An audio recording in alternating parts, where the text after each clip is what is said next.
எந்த கைகளை வந்து நாம் பயன்படுத்தியதால் மூளை வளர்ந்ததோ அந்த மூளையை பயன்படுத்தி இப்போது கைகளையே பயன்படுத்தாமல் இருக்கோம்.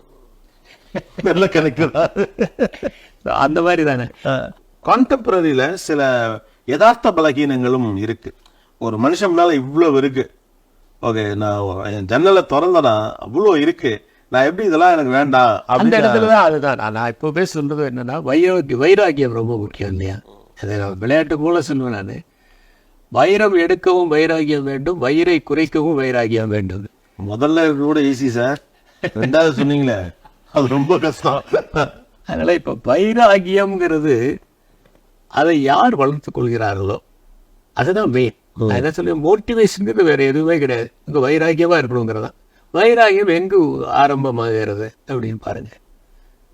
சிக்கனம் சொல்லில் ஆரம்பமாகிறது, வைராகியம் உணவில் ஆரம்பமாகிறது. நம்ம டிசிப்ளின்டா வாழ்றதுதான் வைராகியம். இதெல்லாம் இருக்கு, இதெல்லாம் பயன்படுத்த வேண்டிய விதத்துல நம்ம பயன்படுத்திக்குவோம். அதற்கான நேரத்தை நாம் ஒதுக்கிக் கொள்வோம்.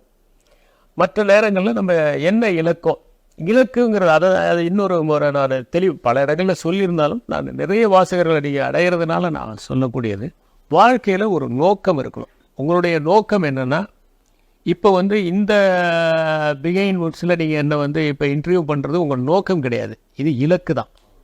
நோக்கம் என்ன? நோக்கம்ங்கிறது என்னென்னா, இது மூலமாக இளைஞர்களுக்கு ஏதாவது ஒரு விழிப்புணர்வை ஏற்படுத்த முடியுமா, அதுதான் உங்களுடைய நோக்கமாக இருக்க முடியும். ஒரு பரந்துபட்ட நோக்கத்தை இந்த இளைஞர்களுக்கு நாம் ஏற்படுத்துகிறோமா? எப்போ ஏற்படுத்துறது? எங்களுக்கெல்லாம் சமூகத்தின் பால் ஒரு அக்கறை, சமூகத்திற்காக நாம் பணியாற்ற வேண்டும் என்கிற அக்கறை கல்லூரி காலத்தில் ஏற்பட்டது.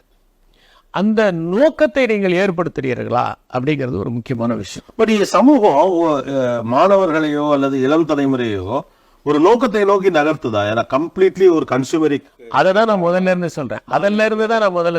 இதை நாம செய்தால் நீங்க இதை எல்லாத்தையுமே ஈஸியா செஞ்சிடலாம். ஏன்னா அதுதான் மெயின். ஆனா சூழல் அப்படி இருக்க மாதிரி தெரியல. அதுதான் அதை உருவாக்குவது நம்முடைய கடமை. நாம் எல்லாரும் சேர்ந்து அது பணியாற்றணும். இது ஒரு தனி மனிதர்களால் இல்லை. இப்போ நீங்க மீடியா ஷுட் ஆல்சோ ஒர்க். உங்களை மாதிரி இண்டிவிஜுவல்ஸ் ஒர்க் பண்ணணும்.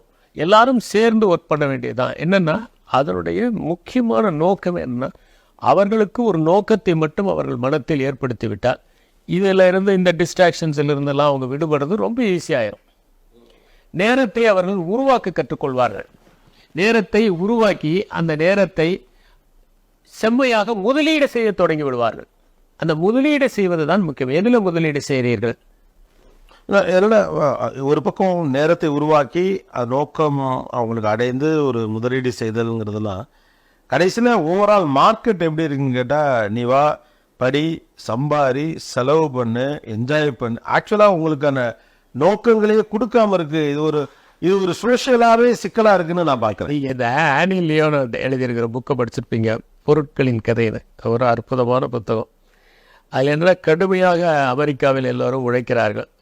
உழைச்சிட்டு வீட்டுக்கு வந்தோடனே என்ன பண்ணுறாங்கன்னா, டிவி பார்க்குறாங்க, டிவியில் வரக்கூடிய விளம்பரங்கள் பார்க்குறாங்க, அந்த பொருட்களை வாங்கிறதுக்காக அவங்க போகிறாங்க. இந்த மினிமலிஸ்டிக் தியரிங்கிற மாதிரி இப்போ ஒவ்வொரு வீட்லேயுமே என்றைக்காவது ஒரு நாள் பயன்படுவதற்கான பொருட்கள் 25% இருக்குது.